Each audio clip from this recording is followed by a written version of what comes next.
Well, the history of citizens' participation in the budget process has really been gradual. The public participation and involvement of the legislative process and other business of Parliament and its committees is espoused in the Constitution under Article 118B. It's against this backdrop that Kenyans and sector players who previously appeared to play a very passive role in the budget-making process departed from tradition, choosing to instead be robustly involved in that process. So tonight, our reporter Trevor Ng'endo took some time and now he sheds light on the 2024 budget-making process that saw citizens this time round heavily involved. The 2024-2025 budget-making process will perhaps go down in history as one that attracted discourse among Kenyans, giving impetus to Articles 118 and 196 of the Constitution that requires Parliament and county assemblies to facilitate public participation and involvement of the citizens in the legislative process.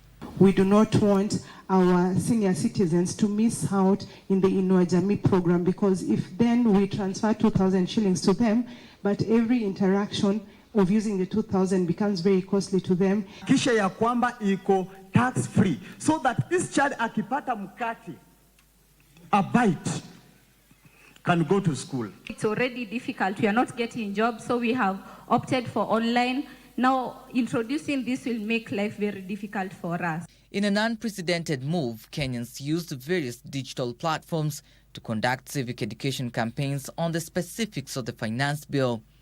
A digital campaign that would end with a section of Kenyans pouring onto the streets, demanding to have their voices incorporated in proposals to the Finance Committee. A push that prompted the Finance Committee chair to share details of the committee's recommendations prior to tabling the report in Parliament. That public participation would not be an exercise in futility. We have listened to the view of Kenyans and we are all in agreement that there are two things that we must do. As the debate on the bill moves to Parliament, it is not lost that this year's budget-making process is one that ignited a citizen consciousness on governance.